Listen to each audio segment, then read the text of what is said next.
gente dar início a essa segunda mesa da manhã, queria passar a palavra para o Clemente, para fazer a abertura dessa mesa. Bom dia a todas e a todos.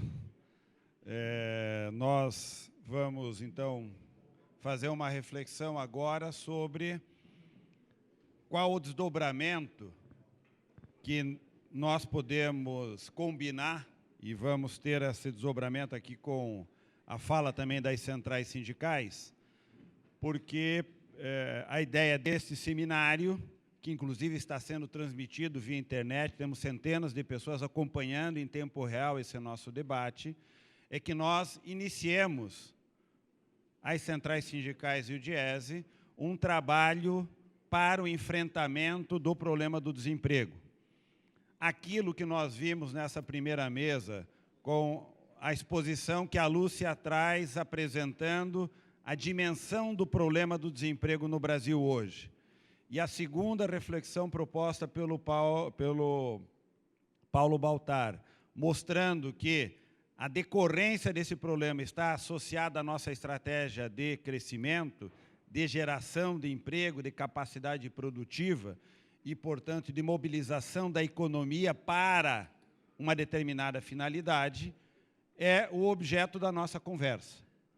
A pergunta que nós queremos trazer para essa nossa reflexão aqui é o que o movimento sindical deve fazer para enfrentar esse problema, dado que nós todos sabemos que o emprego é a prioridade número 1 dos trabalhadores e da ação sindical.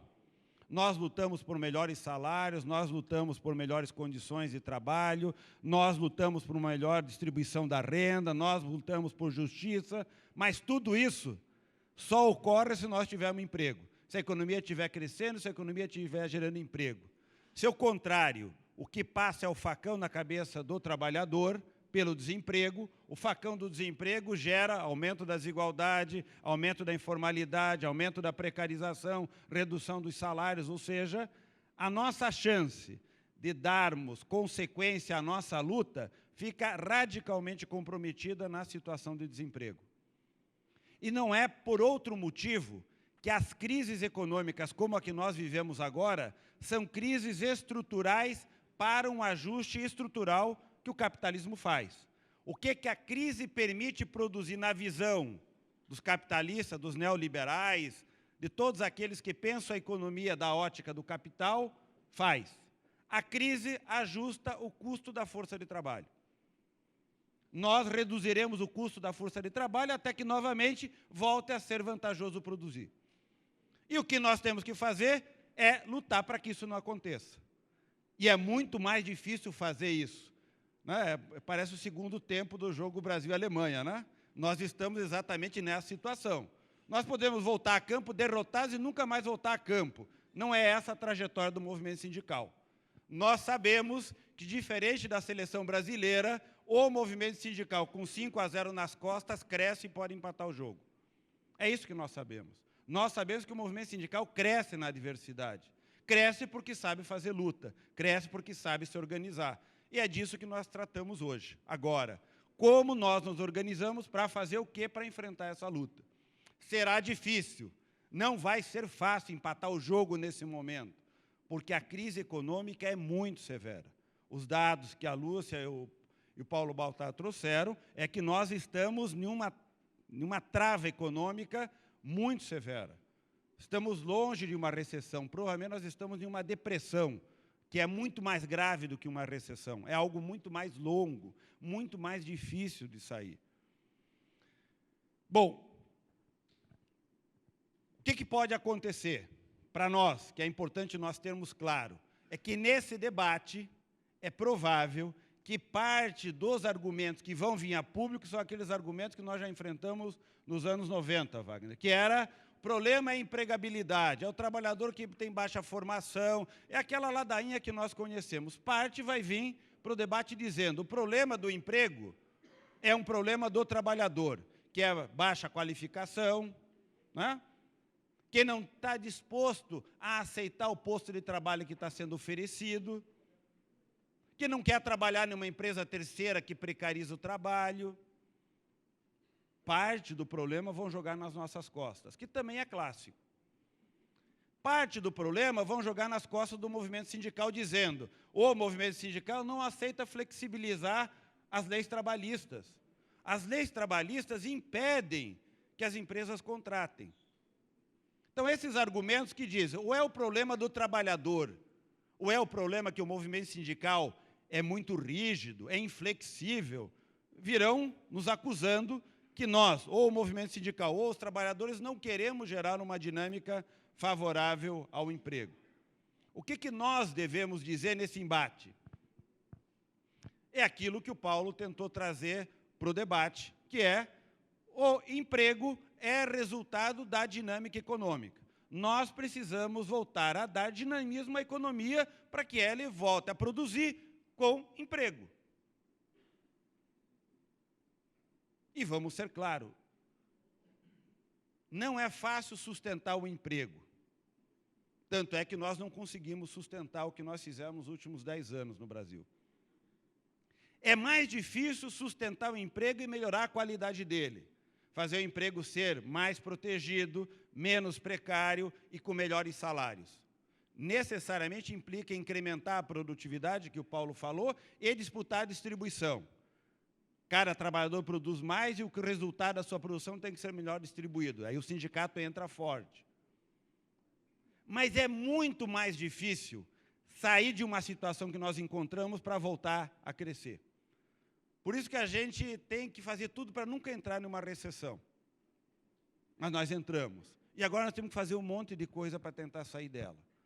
Temos que saber que não é fácil e temos que ter nossas prioridades.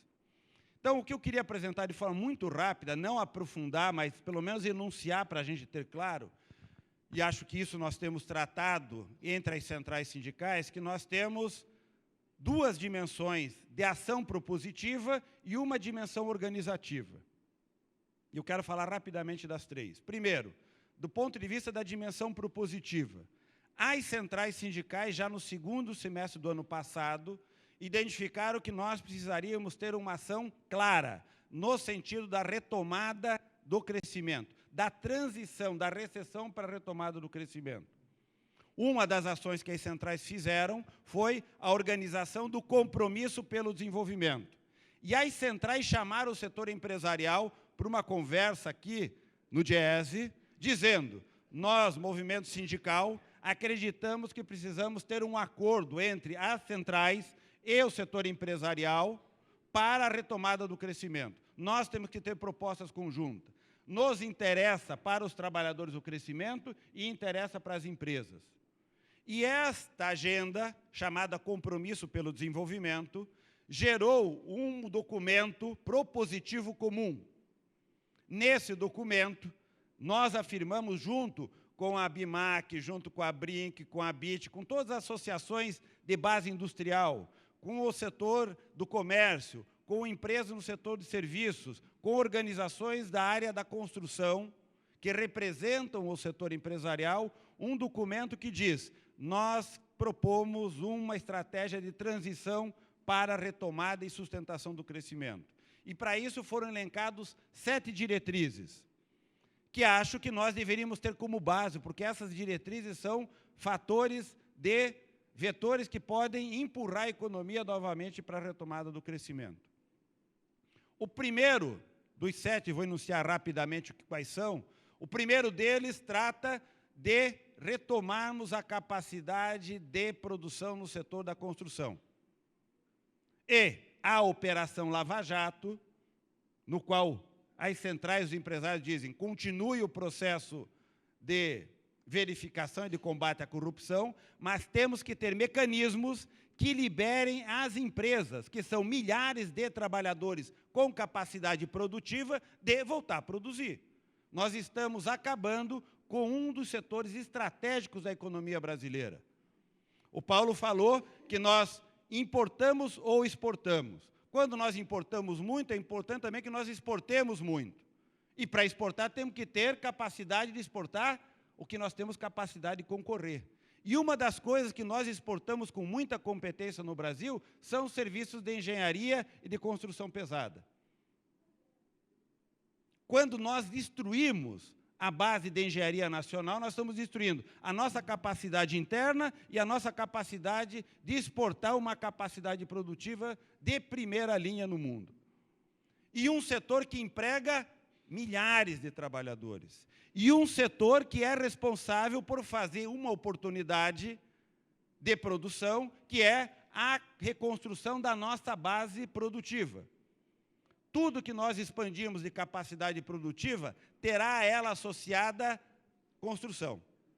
Tudo que nós expandirmos de infraestrutura econômica para sustentar a capacidade produtiva, vamos ter mais indústrias? Ótimo, precisa ter mais estradas, portos, aeroportos, energia, tudo isso é construção. Então, a recuperação da capacidade produtiva do setor da construção é estratégico.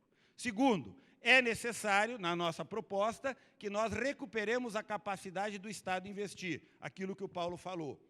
Uma das formas de sustentar o crescimento é ampliar o investimento. E quem puxa o investimento em qualquer economia capitalista é o governo. O governo arrecada impostos e diz, uma parte disso eu aloco para melhorar a capacidade produtiva.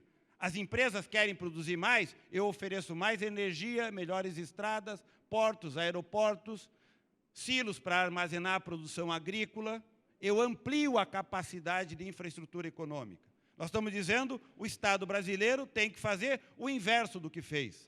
Neste momento tem que ampliar, nós cortamos. Não é simples fazer isso.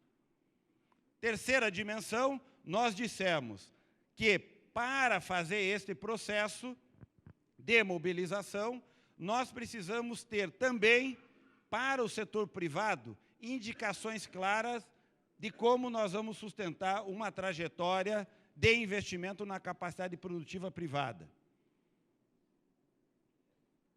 E dissemos, temos que sustentar o mercado interno de consumo. Temos que preservar emprego e temos que oferecer, de alguma maneira, crédito para as empresas e para as famílias renegociarem dívidas e poderem se colocar novamente na situação de consumidor e de produtor. Para isso, nós temos que enfrentar as altíssimas taxas de juros que nós temos no Brasil.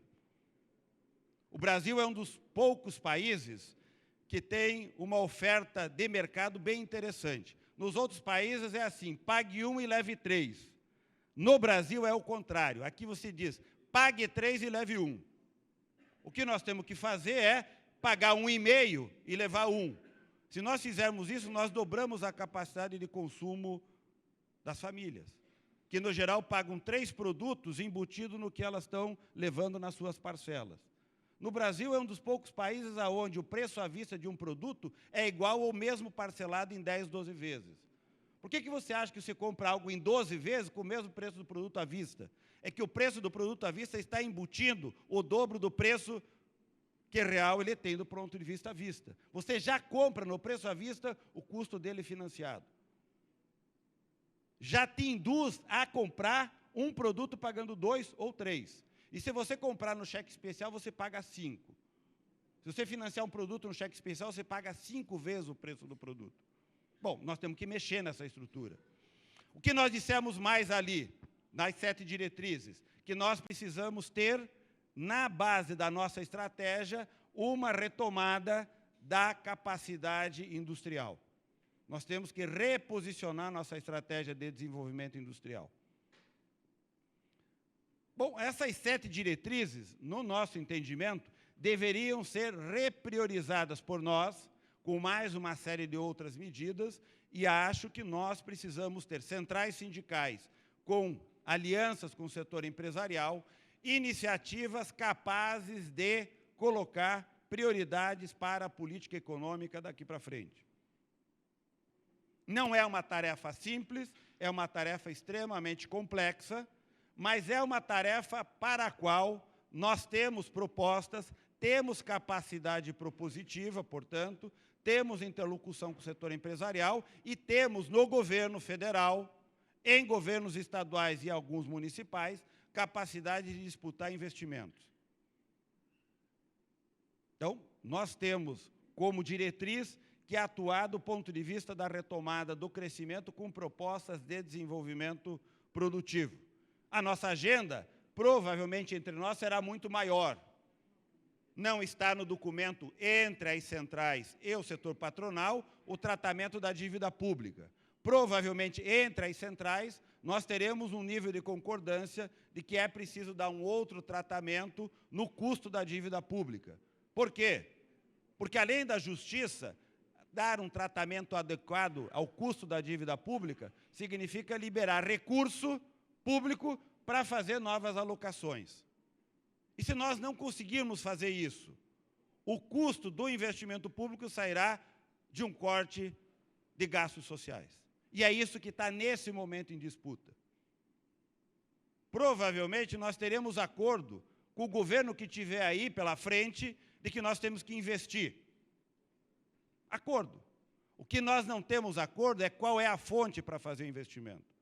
Eles dirão, temos que gastar menos em gastos sociais para voltar a investir. Nós vamos dizer, nós temos que gastar menos na dívida pública, cujo custo dela no ano é mais ou menos a 40%, 47% de todo o orçamento federal. Como a gente não paga, porque não tem recurso para pagar, a dívida vai subindo de forma astronômica. E qual é o problema da dívida subir de forma astronômica?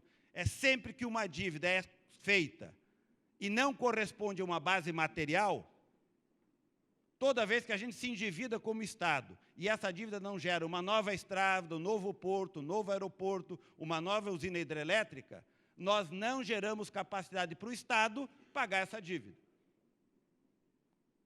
Segunda parte da dívida é que o custo dela tem que ser negociado.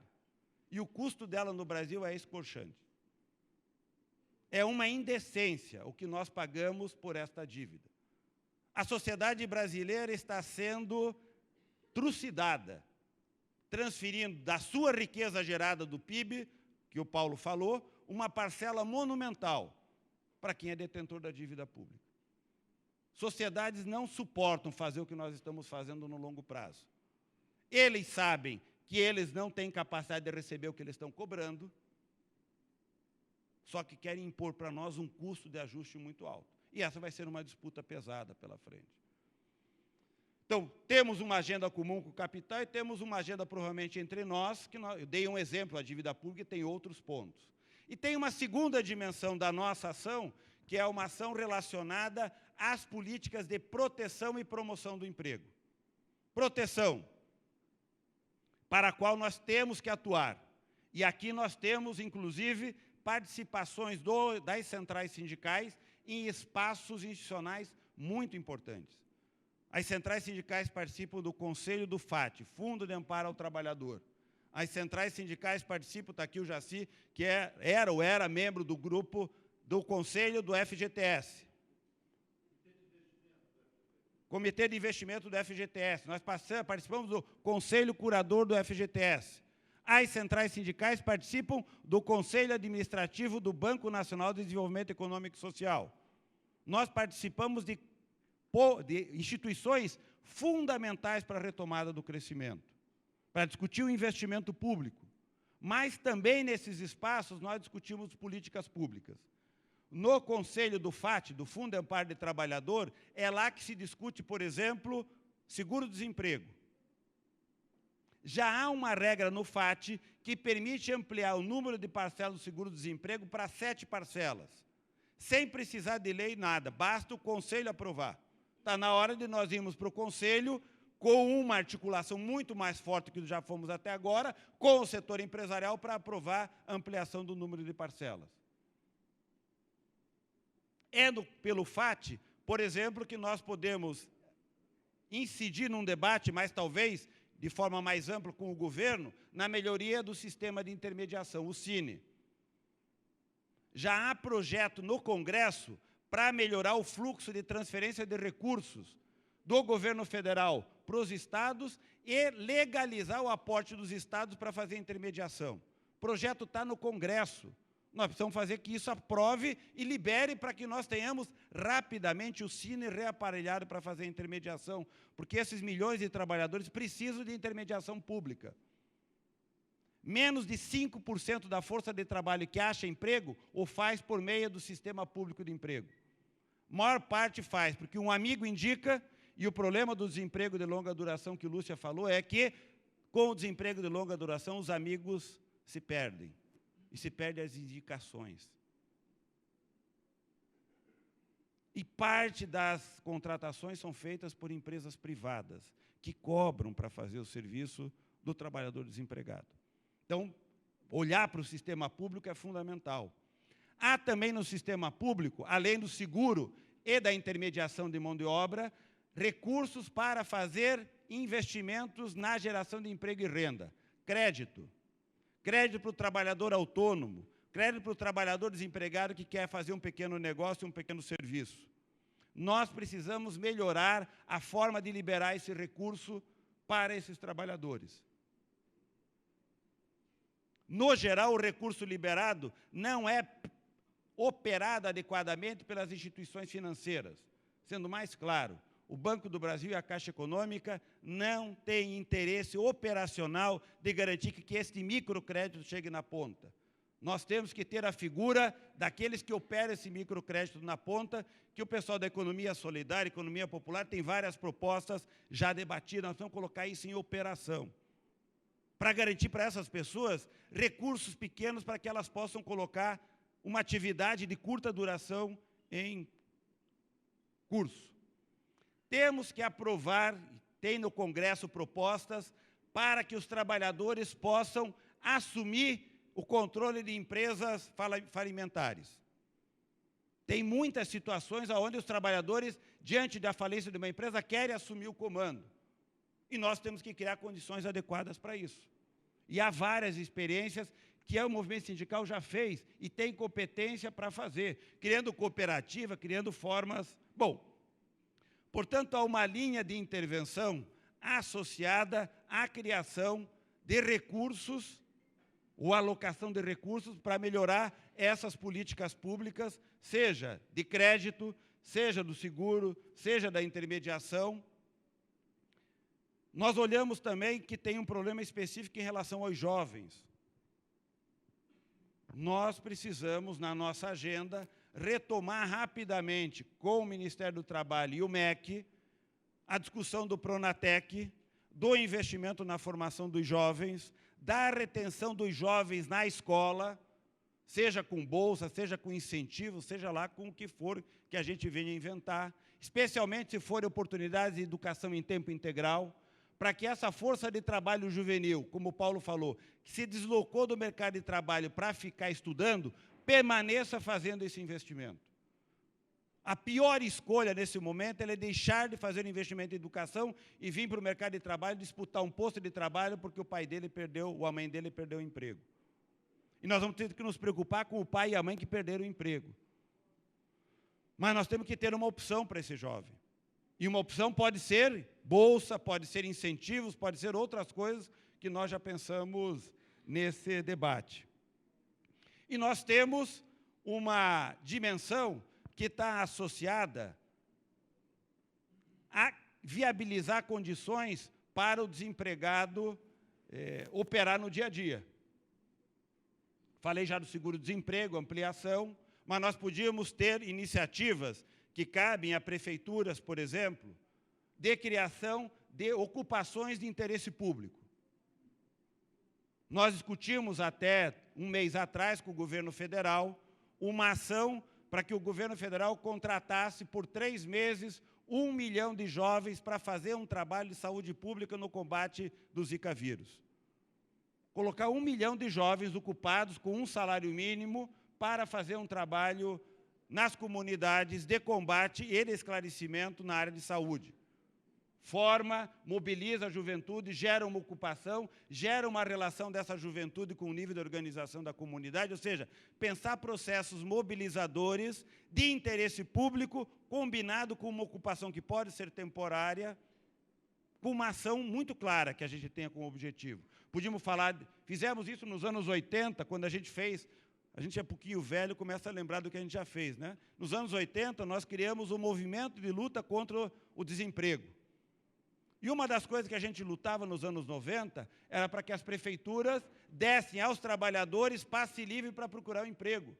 Porque o trabalhador, na hora que fica desempregado, ele tem todo o custo para procurar um emprego. Ele tem que ter roupa, ele tem que ter o transporte, e muitas vezes ele tem que achar os meios para ver aonde que o posto de trabalho está disponível. Ter um sistema de intermediação é fundamental, mas é também fundamental que ele tenha condições para fazer a procura. E que a procura possa ser uma procura inteligente, não sair ao léu, mas saber aonde que tem posto de trabalho, né? Então, são frentes de atuação, seja na retomada do crescimento, seja nas políticas, que nós vamos precisar organizar. A nossa sugestão, e com isso eu quero encerrar, é que nós, hoje à tarde, possamos organizar um processo que combina a ampliação desse debate para as regiões. Nós achamos que seria importante as centrais replicarem esse debate nas regiões, em cada estado, em cada capital, no interior dos estados, que possamos montar uma agenda, com esses exemplos que eu dei. Nós temos um documento já pré-elaborado para ser trabalhado por nós e fazermos uma lista de propostas que podem ser trabalhadas no âmbito municipal, com a prefeitura, com o governo de estado, no âmbito federal. A nossa sugestão é que façamos imediatamente, com os conselheiros do FGTS, do FAT e do BNDES, uma reunião e organizemos uma estratégia de trabalhar no âmbito desses 3 fundos essas iniciativas. Os conselheiros que já fazem parte das centrais, organizarmos essa atuação e façamos, talvez, 4, 5, 6 seminários setoriais para discutirmos a estratégia de desenvolvimento econômico por setor. Então, com o pessoal do setor da construção, qual é a estratégia para a gente aprofundar uma linha propositiva de como retomar o setor da construção? Setor automotivo, o Wagner pode até falar, eles já trabalharam com o setor empresarial uma proposição para o setor automotivo. Setor siderúrgico, setor de brinquedos, setor de vestuário, setores, inclusive, que com o câmbio na posição que está, têm conseguido ampliar a participação no mercado interno. O setor vestuário é um deles. Nós estamos deixando de consumir produtos importados e passando a produzir produtos produzidos pela indústria brasileira aqui. Como nós podemos intensificar esse tipo de coisa? Então, talvez, algumas oficinas setoriais para que nós tenhamos propostas para serem levadas para o setor empresarial e para os governos, que essas propostas podem ser levadas para o prefeito, podem ser levadas para o governador, podem ser levadas para o governo federal, e que nós vamos ter que ter, em termos de proposição e enfrentamento pela frente.